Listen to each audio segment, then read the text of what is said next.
కొరకు తండ్రి అయిన అబ్రహాము గారు హాగరు కొరకు ప్రార్థన చేయడంటావా? ఇక్కడ వ్రాయబడలేదు, కానీ ఆయన ప్రార్థన చేసుండొచ్చు.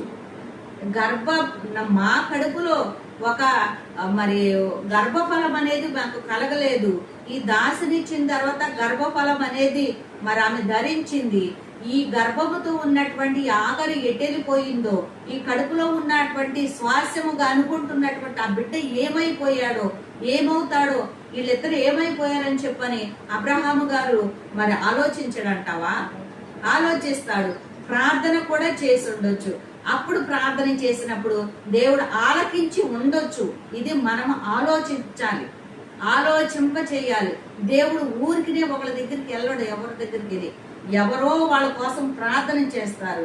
దేవుడు వాళ్ళ మన దగ్గరకు వస్తున్నాడంటే ఎంతో మంది మరి విశ్వాసులైన వారు ప్రార్థన చేస్తున్నారు. ఏమని?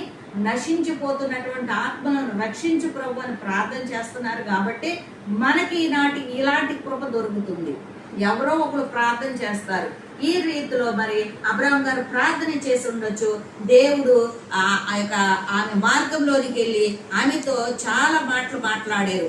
హాగరు, నువ్వు ఎక్కడికి వెళ్తున్నావు, ఎక్కడి నుండి వచ్చావు అని అంటే, మరి నా యజమానురాలైన శారయి యొద్ద నుండి పారిపోవచ్చున్నాను నేను.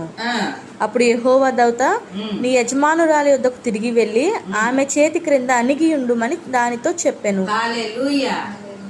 ఏమని చెప్పింది దేవుని దూత, యెహోవా దూత? నీ యజమానురాలు దగ్గరికి తిరిగి వెళ్ళిపోయి ఆమె చేతి క్రింద అణిగి మణిగి ఉండమన్నది. చూసావా? ఈమె గర్వించింది, నేనే యజమానురాలనని.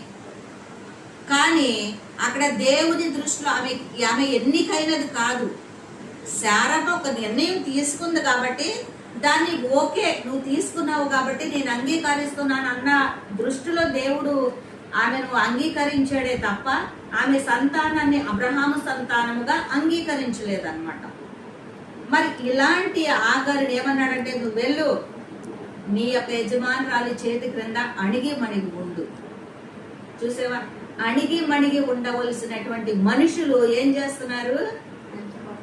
రెచ్చిపోతున్నారు, మిడిసిపడుతున్నారు, యజమానుల్ని నీచులుగా ఎంచుతున్నారు, సహాయం చేసిన వారిని నీచులుగా ఎంచుతున్నారు అన్నమాట. అయితే అప్పుడు ఈమెతో దేవుని దూత మాట్లాడినప్పుడు ఈమె కనులు తెరవబడ్డాయి. ఈమెకి జ్ఞానము కలిగింది. జ్ఞానము కలిగి అప్పుడు అంటుంది అనమాట. ఏమని అంటుంది అప్పుడు ఆమె? నాతో మాట్లాడినటువంటి ఆయన్ని చూచుచున్న దేవుడు అని